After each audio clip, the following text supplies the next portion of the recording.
الشيطان الرجيم بسم الله الرحمن الرحيم وصلى الله على محمد وعلى آله الطيبين الطاهرين الذين أذهب الله عنهم الرجس وطهرهم تطهيرا اللهم صل على محمد وآل محمد ولعنة الدائمة الباقية على أعدائهم ومنكر فضائلهم وغاصب حقوقهم أجمعين من يوم عداوتهم إلى قيام يوم الدين أما بعد يا عباد الله أوصيكم ونفسي بتقوى الله فإن التقوى خير الزاد وبها المعاد وتنفع يوم لا ينفع فيه مال ولا بنون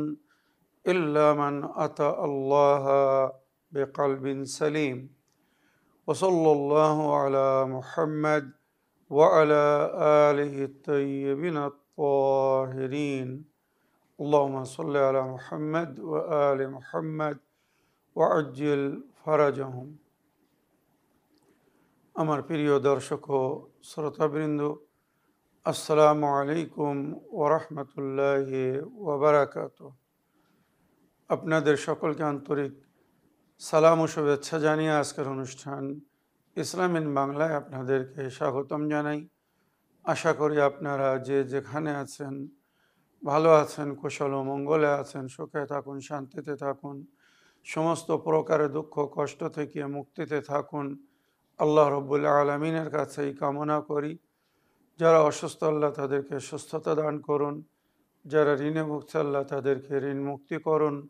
ওইরূপ যাদের জীবনে কোনো প্রকারের অভাব বা অশান্তি আছে আল্লাহ রব্বুল আলমিন তাদের সকলের জীবনে সুখ শান্তি দান করুন ও সকলের মনোকামনা ও আশাকে পূরণ করুন।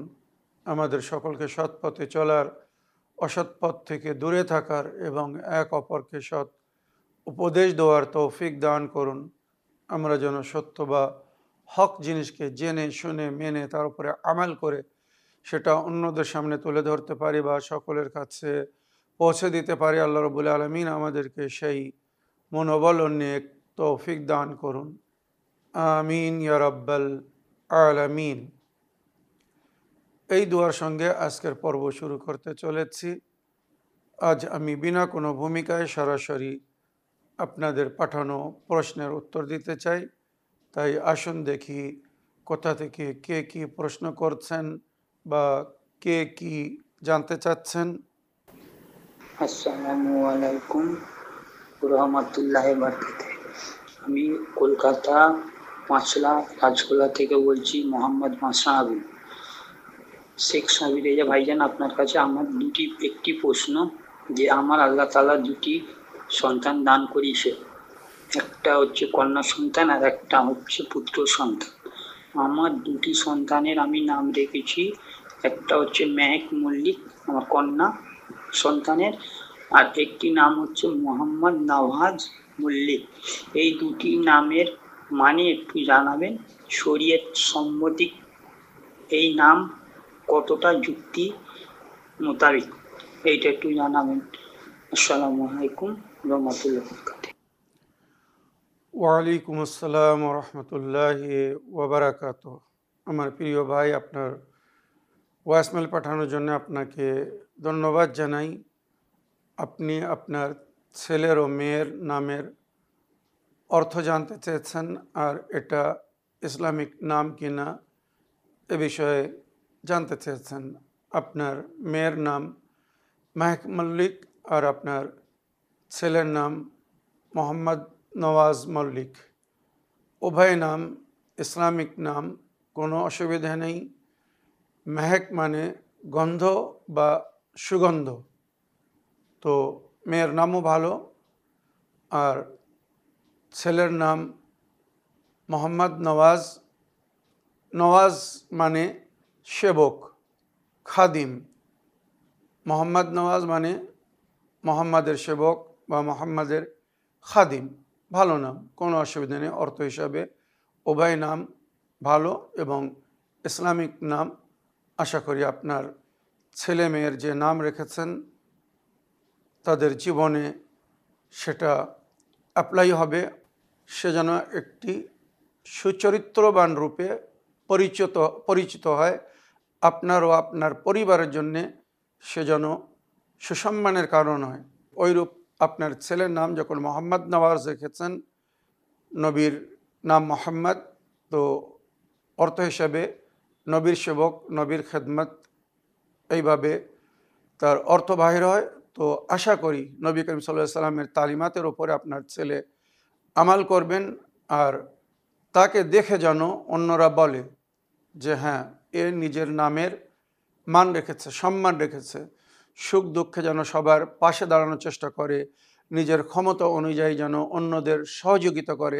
বাল্যকাল থেকে এই শিক্ষা দিবেন, যাতে ভবিষ্যতে বড় হয়ে তারা যেন নিজের নামের অর্থকে পূর্ণ করতে পারে। আমার প্রিয় ভাই, আশা করি আপনার প্রশ্নের আপনি উত্তর পেয়েছেন। আগের প্রশ্ন নিই। মৌলানা শেখ সাবির রেজা সাহাব, আসসালামু আলাইকুম রহমতুল্লাহ বরকাতুহু।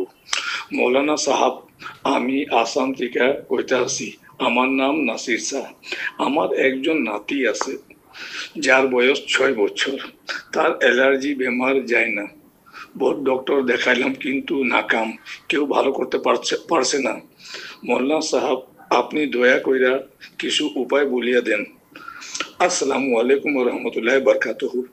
ওয়ালাইকুম আসসালাম রহমতুল্লাহি ওবরাকাতুহু। আপনার নাতির সমস্যার জন্যে এর আগেও এই ধরনের অনেকের প্রশ্নের উত্তরে আমি উপায় বলেছি, হয়তো আপনি শোনেননি। যাই হোক, আপনার আবেদনে আরও একবার আপনার নাতির জন্যে এবং যাদের সঙ্গে এই সমস্যা, যাদের অ্যালার্জির প্রবলেম, মানে শরীরে খুজলি বা চুলকানি হয়, তো এদের জন্যে ন্যাচারাল ট্রিটমেন্ট হচ্ছে অ্যালোভেরার পাতা এবং তার সঙ্গে কুলের পাতা। মনে রাখবেন, অ্যালোভেরার পাতা আর কুলের পাতা, এর সঙ্গে যদি সামান্য কাঁচা হলুদ মিক্স করতে পারেন অতি উত্তম। অ্যালোভেরার পাতা, কুলের পাতা আর কাঁচা হলুদ ভালো করে মানে পেস্ট বানিয়ে নিতে হবে, পিষে হোক বা গ্রাইন্ডারে হোক, ওটাকে পেস্ট তৈরি করে নিতে হবে। তার সঙ্গে ফটকিরি মিক্স করতে হবে, ফটকিরির পাউডার।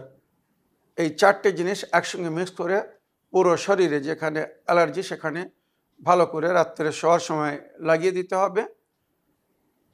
সারা রাত মানে ওইভাবে শরীরে লাগানো থাকবে। সকালবেলা যদি ধুয়ে ফেলতে চায় তো সকালবেলা ধুয়ে ফেলবে। মনে রাখবেন, অ্যালোভেরার পাতা, কুলের পাতা আর কাঁচা হলুদ প্লাস তার সঙ্গে ফটকিরির পাউডার মিক্স করে এটাকে পিষে সুন্দর পেস্ট তৈরি করে এটাকে শরীরে মাখতে হবে। আর এছাড়া যদি আপনাদের এলাকায় কুল পাওয়া যায়, দেশি কুল, বিলাইতি কুল, যে কোনো কুল, কুল বেশি থেকে বেশি খেতে দিন। ইন্টারনাল এবং এক্সটার্নাল উভয়ভাবে যখন চিকিৎসা হবে খুব শীঘ্র 1 সপ্তাহ থেকে 10 দিনের মধ্যে আশা করি আপনার নাতি পরিপূর্ণ সুস্থ হয়ে যাবে। আর কিছু জিনিস থেকে পরহেজ করতে হবে, অ্যাভয়েড করতে হবে। তার মধ্যে সবচেয়ে মেন হচ্ছে রেড মিট। আর এছাড়া চিকেন, মটন যত কম খাওয়া যাবে তত উত্তম, কেননা আজকাল চিকেনের মাধ্যমেও অ্যালার্জি হচ্ছে। মানে চিকেনকে তাড়াতাড়ি বড় করার জন্যে এমন কেমিক্যাল খাওয়ানো হচ্ছে যেটা ওই চিকেন মানে মুরগির মাংসের মধ্যে একটি ভয়ঙ্কর রোগের সৃষ্টি করছে। আর ওই মাংস যখন কেউ খাচ্ছে তার শরীরে অ্যালার্জি হচ্ছে, লিভার ইনফেকশন হচ্ছে, পেটের মধ্যে অনেক সমস্যা দেখা দিচ্ছে। তো ব্রয়লার মুরগি বা যে সমস্ত চিকেন আপনারা জানেন অল্প দিনের মধ্যে বড় করা হয়, এই সমস্ত চিকেন বা মুরগি, পোলট্রি মুরগি খাওয়া থেকে বিরত থাকার চেষ্টা করুন। খুব মন চায় দেশি মুরগি যদি খেতে পারেন ভালো।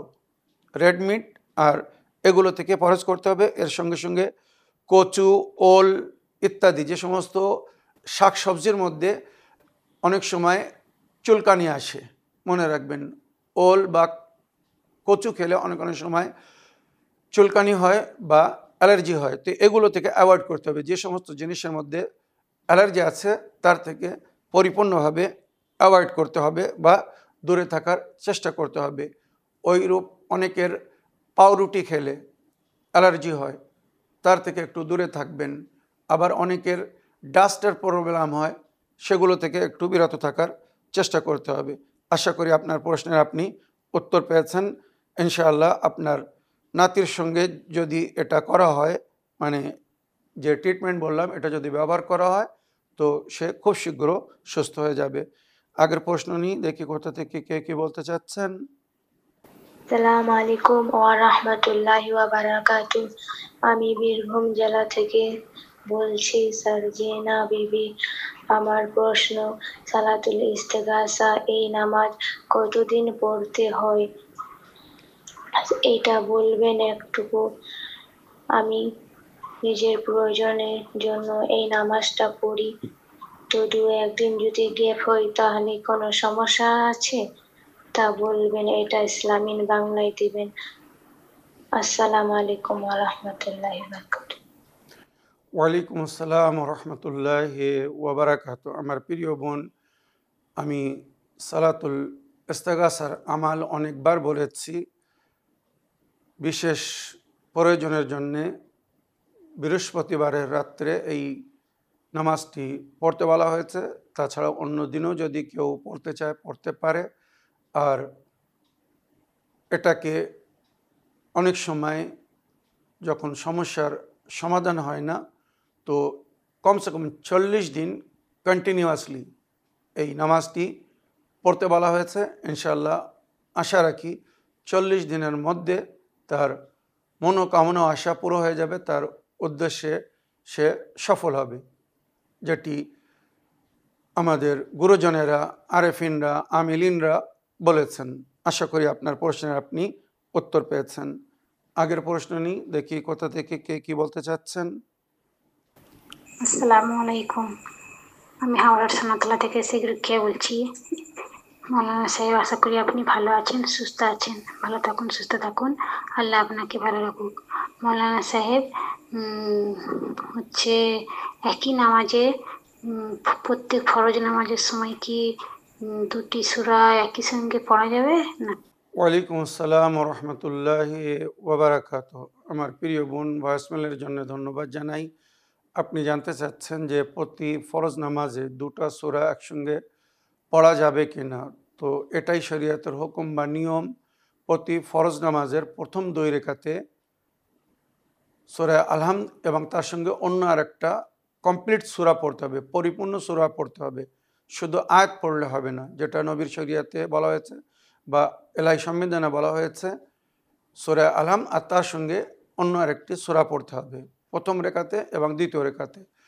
তৃতীয় এবং চতুর্থ রাকাতে তাসবিহাতে আরবা পড়তে বলা হয়েছে, সুবহানাল্লাহ ওয়ালহামদুলিল্লাহ ওয়ালা ইলাহা ইল্লাল্লাহ ওয়াল্লাহু আকবার। এটি 3 বার পড়তে বলা হয়েছে। যদি এই তাসবিহ কারোর মুখস্থ না থাকে, হিফজ না হয়ে থাকে, তো তার জায়গায় সে সূরা আলহামদ একবার পড়তে পারে। এই হচ্ছে নামাজ পড়ার নিয়ম। এবার আপনি যদি বলতে চান যে সূরা আলহামদের পরে দুটো সূরা, মনে করুন ইন্না আনজালনা এবং তার সঙ্গে কুল হুয়াল্লাহু আহাদ বা কুল আউযু বিরাব্বিল ফালাক, তার সঙ্গে কুল আউযু বিরাব্বিন নাস, আপনি দুটো সূরা পড়তে পারবেন। শরীয়তে শুধু 2 জায়গায় বলা হয়েছে যে যদি কেউ নামাজে সূরা ফিল শুরু করে, তো সূরা ফিলের সঙ্গে তাকে সূরা কুরাইশ পড়তে হবে। এটা ফরজ নামাজের জন্যে বলা হয়েছে। ওইরূপ সূরা আলম নাশরার সঙ্গেও অন্য আরেকটি সূরা পড়তে বলা হয়েছে। এই 2 সূরা ছাড়া অন্য কোনো সূরার সঙ্গে অন্য সূরা পড়ার হুকুম দেওয়া হয়নি বা পড়তে বলা হয়নি। আশা করি আপনার প্রশ্নের আপনি উত্তর পেয়েছেন বা আপনি বুঝতে পেরেছেন। আগের অডিও নিই, দেখি কোথা থেকে কে কি জানতে চাচ্ছেন। ইসলামিন বাংলা। আউযু বিল্লাহি মিনাশ শাইতানির রাজিম। বিসমিল্লাহির রহমানির রহিম। আসসালামু আলাইকুম ওয়া রাহমাতুল্লাহি ওয়া বারাকাতুহু। আমি মুর্শিদাবাদ থেকে শাবানা সুলতানা বলছি। প্রথমেই আমার সালাম ও আন্তরিক শুভেচ্ছা জানাই। আশা করি আপনি ভালো আছেন, এই দুয়াই আমি সবসময় করি। আমি একটি আপনি তো আমাকে জানেন যে আমি বৃষ্টির অভাবে কোরআন তেলাওয়াত করতে পারছি না। হয়তো আগে করেছি, কিন্তু এখন না, চোখে না বোঝার জন্য আমি পড়াশোনা করতে পারছি না। তো আমি একটি রহমান সূরার যে ৭২ থেকে ৭৮ নম্বর আয়াত পর্যন্ত তার মানে ও কি ফজিলত, আল্লাহ তাআলা তাতে কি লুকানো আছে ফজিলতে, তা একটু যদি ব্যাখ্যা করে বলতেন তাহলে আমি বা দর্শক যারা আছে তারা একটু লাভবান হতো।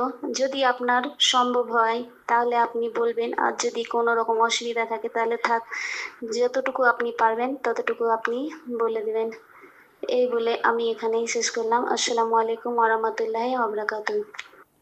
ওয়ালাইকুম আসসালাম রহমতুল্লাহি ওবরাকাত। আমার প্রিয় বোন, আপনার ভয়েসমেলের জন্য আপনাকে ধন্যবাদ জানাই এবং নিয়মিত আমাদের অনুষ্ঠানকে ফলো করার জন্যে কৃতজ্ঞ জ্ঞাপন করি। আল্লাহ আপনাকে পরিপূর্ণ সুস্থতা দান করুন। আপনি যে সমস্যার সম্মুখীন হচ্ছেন বা যে কষ্ট ভোগ করছেন, পঞ্চদনে পাক বারা ইমাম চারদা মাসুমিন আলাইহিসসালামের ওসিলায় আল্লাহ আপনাকে শেফা দান করুন। তবে সান্ত্বনা স্বরূপ আমি বলতে চাই, যেটা আল্লাহ বলেছেন নিজের কেতাবে, লা তাকনুতু মিন রাহমাতিল্লাহ, আল্লাহর রহমত থেকে নিরাশ হও না।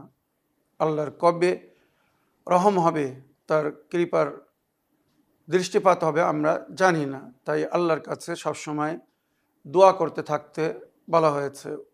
আল্লাহ ওয়াদা করেছেন, উদউনি আস্তাজিব লাকুম, আমাকে ডাকো, দোয়া করো, আমি কবুল করব। তো আল্লাহ কবে আমাদের দোয়া কবুল করবেন আল্লাহই বেহতার জানেন। কখন, কোথায়, কাকে কি দিলে তার মঙ্গল হবে, এটা হয়তো আল্লাহ ছাড়া অন্য কেউ সঠিক বলতে পারবে না বা সঠিক জানে না। তাই আল্লাহর কাছে আমিও দোয়া করব আপনার জন্যে এবং আপনিও দোয়া করবেন নিজের জন্যে। আমার প্রিয় বোন, আপনার দৃষ্টির অভাবে আপনি হয়তো কোরআন তেলাওয়াত করতে পারছেন না। আপনি সূরা রহমানের আয়াত নম্বর ৭২ থেকে ৭৮, মানে সূরার শেষ আয়াত পর্যন্ত তর্জমা ও তার ব্যাখ্যা জানতে চেয়েছেন। তো আমি আপনাকে বলবো, এর আগে আমার প্রিয় আপামণি দিল্লি থেকে নূরজাহান আপা, উনি প্রশ্ন রেখেছিলেন, ওয়াসমেল করেছিলেন সূরা রহমানের ফজিলত বা তার অনুবাদ ও ব্যাখ্যা জানার জন্য। তো আমি পুরো সূরার তর্জমা বা ব্যাখ্যা করে রেখেছি। জানি না আপনি ওই সমস্ত এপিসোডগুলো দেখেছেন কি না, তবুও একবার দেখার চেষ্টা করুন। আর আজকে আপনার অনুরোধে আমি এই কয়টি আয়াতের আরও একবার তর্জমা বা তার সংক্ষিপ্ত ব্যাখ্যা বলে দিচ্ছি। আশা করি এ থেকে আপনি বা আমার দর্শকবৃন্দরা লাভবান হবেন। সূরা রহমান, যাকে কোরআনের বধূ বা দুলহান বলা হয়েছে, এই সূরার অনেক ফজিলত বর্ণনা হয়েছে। যদি কেউ প্রতিদিন সূরা রহমানের তেলাওয়াত করে, তো ওই ব্যক্তি বা ওই নারী বা পুরুষ যেই পড়বে, সে যখন মারা যাবে সঙ্গে সঙ্গে এই সূরা একটি সুন্দর যুবকের রূপ ধারণ করে তার কাছে আসবে। আর যতক্ষণ তাকে কবরে না পৌঁছে দেওয়া হবে তার সঙ্গে থাকবে, এবং কবরে শোয়ানোর পরে যখন সবাই ওখান থেকে চলে যাবে, এই সূরা সুন্দর রূপ ধারণ করে, যুবকের রূপ ধারণ করে ওই কবরে তার সঙ্গী বা সাথী হবে, তার পাশে থাকবে। তো মুনকির ও নাকির যখন প্রশ্ন করতে আসবে, তাকে দেখে জিজ্ঞাসা করবে, তুমি কে? এর আপনরা একে দাফন করে চলে গিয়েছে, তুমি এখানে কি করছো? তখন ওই যুবক বলবে, আমি হচ্ছি এই ব্যক্তির সূরা রহমান তেলাওয়াতের সওয়াব সে সব সময় আমাকে স্মরণ করত, তাই আমিও তাকে স্মরণে রেখেছি। আল্লাহ আজ আমাকে তার সাথী করেছে, যতক্ষণ তাকে আমি জান্নাতে না পৌঁছে দিচ্ছি আমি তার সাথ ছাড়ব না, সমস্ত স্থানে আমি তার পাশে থাকব। চিন্তা করুন এই সূরার তাহলে কত ফজিলত। আর এই সূরার মধ্যে জান্নাতবাসীরা, নারী বা পুরুষরা যারা জান্নাতবাসী হবে তারা কি কি উপহার পাবে, তাদেরকে কি দেওয়া হবে।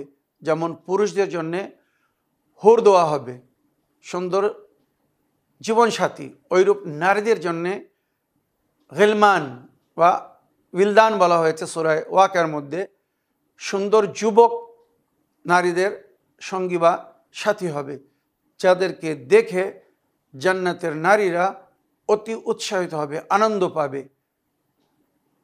এমন পুরুষ বা এমন যুবক হবে যাকে দেখে নারীরা ইচ্ছা করবে যে এ আমার পাশে আসুক, এ আমার সঙ্গে থাকুক। যেমন আজ দুনিয়ায় আপনারা দেখছেন বা শুনছেন, সুন্দর নারী হলে, সুন্দর কন্যা হলে যুবকরা তাকে পেতে চায়, বিয়ে করতে চায়। ওইরূপ সুন্দর যুবক হলে, হ্যান্ডসাম হলে মেয়েরা তাকে পেতে চায়, তাকে বিয়ে করতে চায়। এই দুনিয়ায় সকলের মনোকামনা আশা পুরো হয় না। সবাই যাকে জীবনসাথী করতে চায় সেই জীবনসাথী পায় না, কিন্তু পরকালে জান্নাতে যখন সে পৌঁছে যাবে, নারী বা পুরুষ তার মনোনীত জীবনসাথী পাবে, যাকে সে পছন্দ করবে। নারীরা গিলমান বা উইলদান পাবে আর পুরুষরা হুরুল আইন পাবে, যার জিকির এই সূরার মধ্যে হয়েছে। তাই সূরা রহমানের আয়াত নম্বর 72 বলা হচ্ছে হুরুম মাকসুরাতুন ফিল খেয়াম, খেমার মধ্যে এমন হুরেরা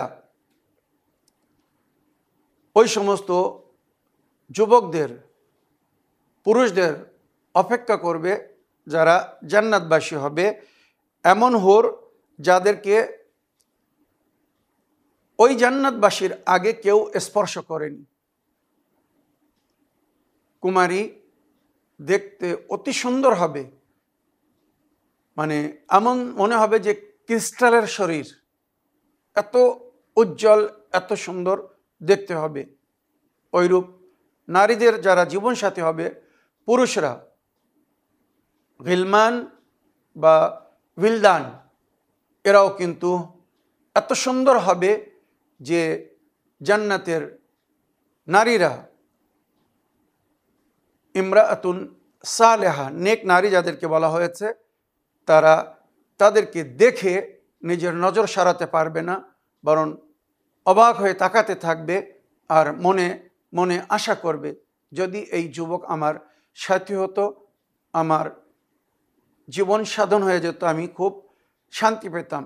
সঙ্গে সঙ্গে এই যে মনে আশা করেছে, ইচ্ছা জাগিয়েছে, আল্লাহ ওই গিলমান বা উইলদানকে তার কাছে পাঠিয়ে দেবে, তার সাথী করবে।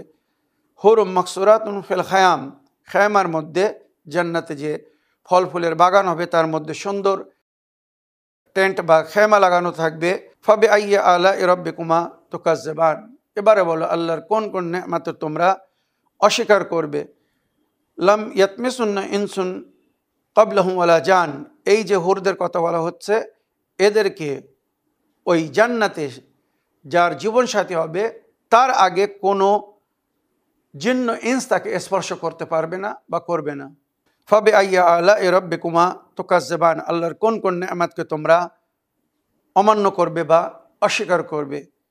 মুত্তাকিনা আলা রাফরাফিন খুদরিন ওয়া আবকারিন হিসান, এই সমস্ত হুর ও গিলমান এরা ওই খেমার মধ্যে সুন্দর সাদা পোশাক পরে, সাদা বিছানার উপরে, এবং আরও কিছু রওয়ায়াতের মধ্যে উল্লেখ হয়েছে তাদের পোশাক সবুজ হবে, যেটা দেখতে খুব সুন্দর লাগে, চোখ শান্তি পায়।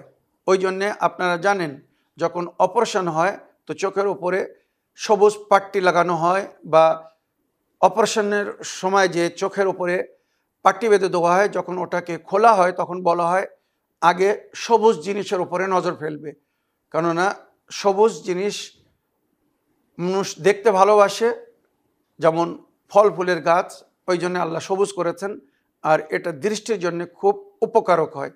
তাই তাদের পোশাক হবে সবুজ, এবং তারা মাসনাদ মানে তোষক, তকিয়া, গদ্দা যেটা লাগানো থাকবে তার উপরে সুন্দরভাবে টেক লাগিয়ে বসে থাকবে। ফাবে আইয়া আলাই রাব্বিকুমা তুকাজ্জিবান, তোমরা আল্লাহর আর কোন কোন নেয়ামতকে অস্বীকার করবে, অমান্য করবে। চিন্তা করো, তোমরা এই দুনিয়া যদি নেকি করো তো এই ধরনের সমস্ত সুবিধা নেয়ামত তোমাদের অপেক্ষা করবে। তাবারাক ইসমা রাব্বিকা যিল জালালি ওয়াল ইকরাম, মুবারক এবং পবিত্র সেই আল্লাহ রব্বুল আলামিন, সেই আমাদের প্রতিপালকের নাম, যিনি সমস্ত সম্মানের মালিক, যিল জালালি ওয়াল ইকরাম, সমস্ত জালালাত বা সমস্ত সম্মানের মালিক বা অধিকার। যদি আমরা আল্লাহর কথা মানি, আল্লাহর হুকুমের সম্মান করি, আল্লাহ আমাদেরকে সম্মান দান করবেন, উচ্চ স্থান দান করবেন। আর এই যে সমস্ত নেয়ামতের জিকির হয়েছে এই আয়াতের মধ্যে, এই সমস্ত নেয়ামত আমাদেরকে দান করবেন। আমার প্রিয় বোন, আশা করি আপনার প্রশ্নের আপনি উত্তর পেয়েছেন।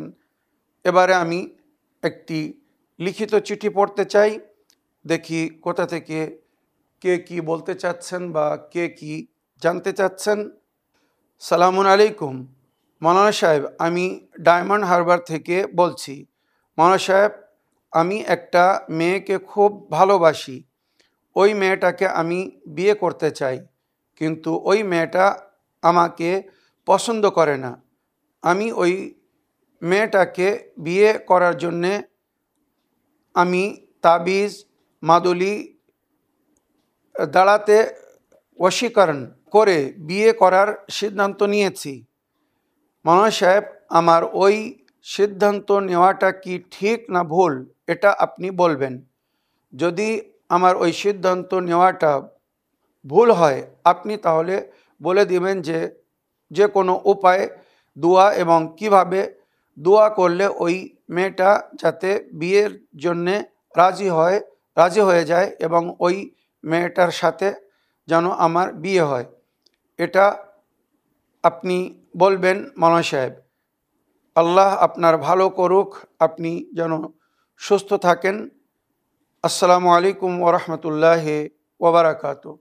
ওয়ালাইকুম আসসালাম ওরহমতুল্লাহি ওবরাকাতু। আমার প্রিয় ভাই, আপনি আপনার নাম লেখেননি, কিন্তু আপনি এমন একটি বিষয় নিয়ে চিঠি লিখেছেন।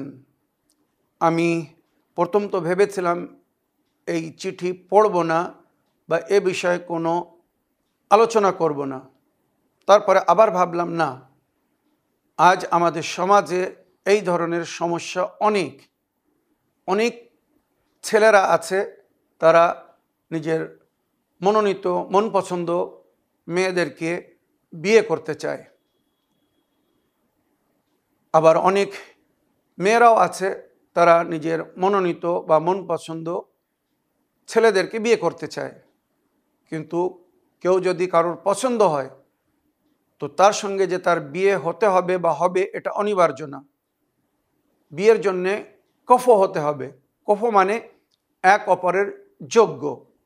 একটা উদাহরণ দিয়ে বলছি, কেউ যেন রাগ করবেন না, বিশেষ করে আপনি যিনি প্রশ্ন করেছেন, আপনি যেন ভুল বুঝবেন না, এটা শুধু আপনার জন্য না, আমি সাধারণ কথা বলছি।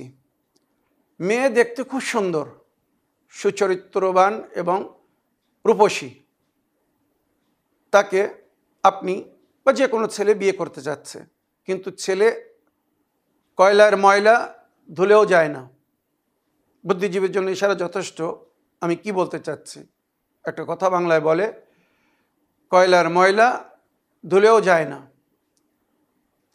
ছেলে কালো কোকিল, কালো কাক বললে হয়তো রাগ করবে, তাই বলছি কালো কোকিল। তার কথা খুব মিষ্টি, কিন্তু সে কালো, দেখতে হয়তো খুব সুন্দর না। এবারে সে যে মেয়েকে বিয়ে করতে চাচ্ছে সে সুন্দরী, রূপসী এবং সুচরিত্রবান।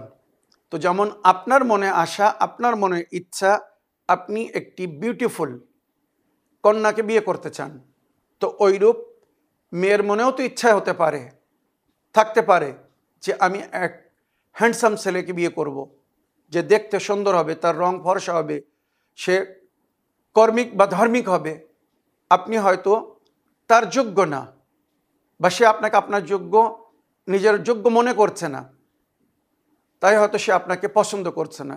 এবারে আপনি বলছেন আপনি দোয়া তাবিজ করে, টোনা টোটকা করে, মাদলির মাধ্যমে, বিভিন্ন প্রসেস যেটা আমাদের সমাজে অনেক সময় আমেলিনরা করে থাকে, আপনি তাকে পেতে চাচ্ছেন, তাকে বিয়ে করতে চাচ্ছেন। তো যেটা বাস্তব শুনে নিন, যদি টোনা টোটকা করে, তাবিজ করে তাকে বশ করে বিয়ে করেন, তো যতদিন ওই তাবিজের প্রভাব বা ওই টোনা টোটকার প্রভাব বা আসার থাকবে, হয়তো সে আপনার সঙ্গে সুন্দরভাবে থাকবে। যেই ওই টোনা টোটকার বা তাবিজের আসার শেষ হয়ে যাবে, আপনাদের মধ্যে অশান্তির সৃষ্টি হবে, জীবনের সুখ শান্তি চলে যাবে। এটা কিন্তু অপ্রিয় সত্য কথা এবং অতি বাস্তব। অনেকের জীবনে আমরা এটা নিজে চোখে দেখছি এবং শুনছি। ভালোবাসা করে বিয়ে করেছিল, ছেলেরা যখন মেয়েকে ভালোবাসে তাকে স্বপ্ন দেখায়, বিয়ের পরে তোমার সঙ্গে এটা করব, এটা করব, এটা কিনে দেবো, এইভাবে রাখবো, অনেক কিছু বলে, কিন্তু বিয়ের পরে সেটা হয়তো পুরো করতে পারে না। এবারে হয় অশান্তির সৃষ্টি। তখন মেয়ে বলে, আপনি তো বিয়ের আগে যখন আমরা সাক্ষাৎ করতাম, বড় বড় কথা বলতেন, ওয়াদা করতেন, কোথায় গেল সেই ওয়াদা, কোথায় সে কথা? তখন ছেলে বলে, আমি তো শুধু তোমাকে পাওয়ার জন্য ওটা বলেছিলাম, আমার ক্ষমতায় ওটা না। এবারে যেই বলবেন আমার ক্ষমতায় ওটা না, ওখান থেকে একটা ঘৃণার সৃষ্টি হবে। কেননা অনেক সময় মেয়েরা ছেলেদেরকে দেখে বিয়ে করে না, তাদের ধন দৌলত, অর্থ বা অনেক সময় স্ট্যাটাস দেখে বিয়ে করে। আর এই ভুল অধিক অংশ মাতা পিতারা করেন, অধিক অংশ মাতা পিতারা এই ভুল করছেন, যার কারণে তাদের কন্যাদের জীবন নরক হয়ে যাচ্ছে। ছেলে যোগ্য না, না দেখতে সুন্দর, না কর্মিক, না ধর্মিক, কিন্তু ছেলের অর্থ আছে, পয়সা আছে, সামাজিক একটা স্ট্যাটাস বানিয়ে রেখেছে। প্রধানের ছেলে বা সদস্যের ছেলে বা কোনো সামাজিক তার একটা সম্মানিত স্থান আছে বা তার পিতার স্থান আছে, সেই দেখে অনেক সময় মেয়ের বাপেরা ওই ছেলেকে মেয়ে দিয়ে দেয়, যে আমার সুনাম হবে, আমার মেয়ে অমুকের বউ, অমুক বাড়ির বউ। এই যে অমুক বাড়ির বউ মনে করে পাঠিয়ে দিচ্ছেন, আপনারা জানেন না অনেক সময় সেখানে গিয়ে আপনাদের সুকন্যাকে এত সমস্যার সম্মুখীন হতে হয় যেটা ভাষায় বর্ণনা করা সম্ভব হয় না। অনেক সময় তাদের স্ট্যাটাস বা তাদের পরিবেশের সঙ্গে যখন মিল না খায় বা মিল না হয়, আপনার মেয়ে যদি তাদের মতো না করতে পারে, না চলতে পারে যেটা তারা চায়, ওখানে অশান্তির সৃষ্টি হয়। আর অশান্তি এত বেড়ে যায় যে শেষে তালাকের নৌবত এসে যায়, ডাইভোর্স হয়ে যায়। আমার প্রিয় ভাই, আপনি যেই হন না কেন, আমি আপনাকে দেখিনি, জানিনি বা চিনি না, তবে এতটুকু বলবো, আপনি আগে নিজেকে দেখবেন, আয়নার সামনে দাঁড়াবেন, নিজের সঙ্গে কথা বলবেন, নিজেকে জিজ্ঞাসা করবেন আপনি কেমন, আপনার ব্যবহার কেমন, আপনার চরিত্র কেমন, আপনার ফিগার বা আপনার শারীরিক অবস্থা কেমন, মানবিক অবস্থা কেমন, এইগুলো সব কিছু ভালো করে খুঁড়বেন। খোঁড়ার পরে এবারে নিজের কাছে নিজে প্রশ্ন করবেন যে আমি যখন এমন, এবারে আমার স্ত্রীকে কেমন হতে হবে, সে আমার যোগ্য হবে বা আমার সমতুল্য হবে, যাকে কফ বলা হয়। আমি যদি দেখতে সুন্দর না হই বা হ্যান্ডসাম না হই, পরিষ্কার না হই, তখন আমাকে সামনে এমন কন্যা খুঁজতে হবে যে খুব রূপসী না, অ্যাডজাস্টেবল। অনেক সময় আপনারা জানেন অনেক কন্যারা দেখতে হয়তো খুব সুন্দর হয় না, চেহারা অত সুন্দর রূপসী হয় না, কিন্তু তাদের ব্যবহার, চরিত্র বা অভ্যাস এত সুন্দর হয় যে বড় বড় রূপসী নারীরা তাদের সামনে ফেল। নিজের ব্যবহারের মাধ্যমে, চরিত্রের মাধ্যমে, নিজের গুণের মাধ্যমে তারা সকলের কাছে প্রিয় হয়ে যায়। যে পরিবারে যায়, যে বাড়িতে বিয়ে করে যায়, শ্বশুর বাড়ি গিয়ে সবার মন কেড়ে নেয়। হয়তো সে দেখতে খুব সুন্দর না, কিন্তু তার ব্যবহারের কারণে, তার খেদমত সেবাকে দেখে সবাই তার প্রশংসা করে।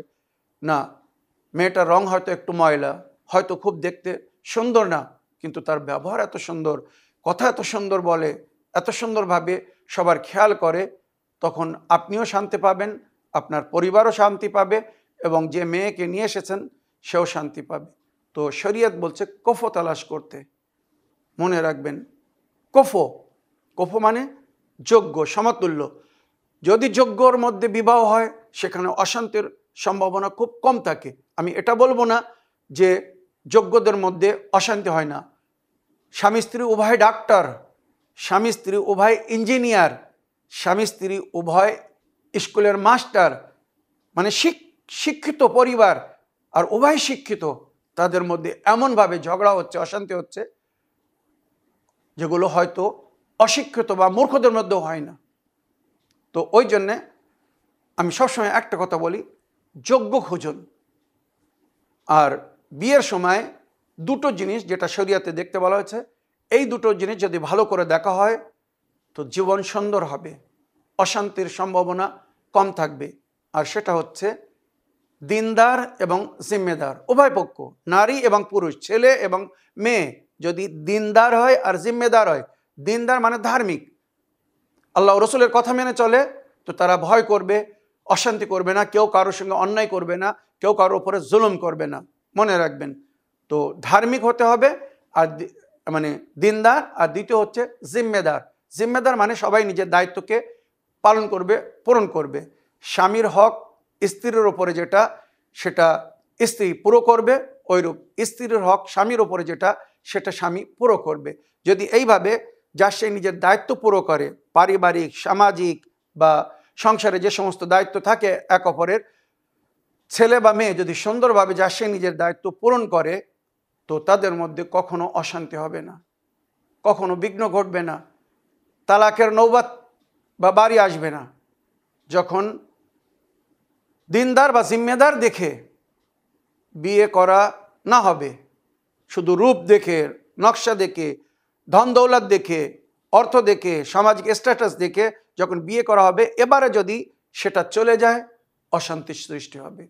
তাই আমার প্রিয় ভাই, আমি আপনাকে পরামর্শ দেব, যদি সে মেয়ে আপনাকে বিয়ে না করতে চায় তো জোর করে বিয়ে করবেন না। জীবনে কখনো সুখ পাবেন না, শান্তি পাবেন না, যেটার আপনি আশা করছেন। শুধু রূপ সব কিছুই না, রূপ আজকে আছে, কালকে নাও থাকতে পারে। গুণ দেখে বিয়ে করুন, দিনদারি এবং জীবনদারি দেখে। তো এবারে আমি আমার বক্তব্যের শেষ অংশ শুধু এতটুকু আমার এই ভাইকে আমি বলতে চাই যে মেয়ে যদি আপনাকে পছন্দ না করে জোর করবেন না। হ্যাঁ, আপনি পায়গাম দিতে পারেন, আর তাকে জিজ্ঞাসা করতে পারেন যে আমার মধ্যে তুমি কি দেখতে চাও, কি হলে তুমি আমাকে বিয়ে করবে বা আমাকে বিয়ে করতে রাজি হবে। যদি সে বলে, আপনি নিজেকে সেইভাবে যোগ্য তৈরি করুন। মনে রাখবেন, এক অপরের যোগ্য হতে হবে। যোগ্য হলে তখন সমস্যা হবে না। এবারে এখানে আপনি উপায় জানতে চেয়েছেন। আপনি যে উপায়টা করতে যাচ্ছেন, দোয়া, তাবিজ, বশীকরণ বা মাদুলি, এগুলো কোনো কিছু করবেন না, এটা করা ঠিক না, পরিষ্কার বলছি।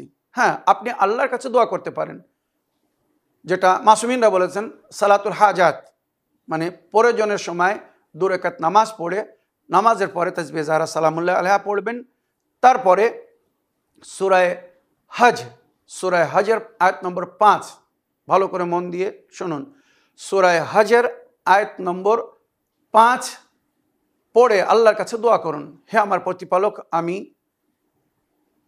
অমুক কন্যাকে পছন্দ করি বা মনে মনে তাকে আমি ভালোবাসি। হয়তো সে আমাকে পছন্দ করছে না, সে আমাকে ভালোবাসছে না। আল্লাহ, যদি আপনি তাকে আমার জীবনসাথী করে থাকেন এই দুনিয়ায়, আমি যদি তার যোগ্য হয়ে থাকি, তো আল্লাহ উপায় করে দিন।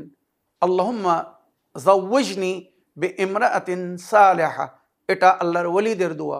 নামাজের পরে যাদের এখনো বিয়ে হয়নি তারা এইভাবে আল্লাহর কাছে মোনাজাত করতে পারে, দোয়া করতে পারে, আল্লাহুম্মা জাওয়াজনি বিইমরাআতিন সালিহা খায়রুন আও খায়রাতুন লি ফিদ দুনিয়া ওয়াল আখিরা। নারী মেয়ে যদি দোয়া করে তো এইভাবে বলবে, আল্লাহুম্মা জাওয়াজনি বে রাজুলিন সালেহিন খায়রুল লি ফিদ দুনিয়া ওয়াল আখিরা। আল্লাহ, এক নেক পুরুষকে আমার জীবন সাথী করুন আমার বিবাহে দিন, যে আমার জন্য এই দুনিয়াও মঙ্গল হবে, আখিরাতও মঙ্গল হবে। ওইরূপ পুরুষদের জন্য বলা হয়েছে তোমরা দোয়া করো, আল্লাহুম্মা জাওয়াজনি বিইমরাআতিন সালেহা খায়রাতুন লি ফিদ দুনিয়া ওয়াল আখিরা। আল্লাহ, নেক নারীকে আমার জীবন সাথী করুন, সে যেন আমার স্ত্রী হয়, এমন নারী যে আমার দুনিয়া আখিরাতের জন্যে মঙ্গল হবে, ভালো হবে। এই দোয়া যদি করা হয় তো আল্লাহ নেক বান্দার দোয়াকে রদ করেন না। আশা করি আপনার মনোকামনা আশা পুরো হবে এবং সুন্দর জীবন সাথী পাবেন। আপনি যাকে পছন্দ করছেন তাকেই যে পেতে হবে বা সেই আপনার জীবন সাথী হবে, এটা অনিবার্য না। আল্লাহ যার নসিবে যাকে লিখেছে, আলামে আরওয়াহ আল্লাহ জড়ি তৈরি করেছেন, দুনিয়ায় তাদের মিল হয়।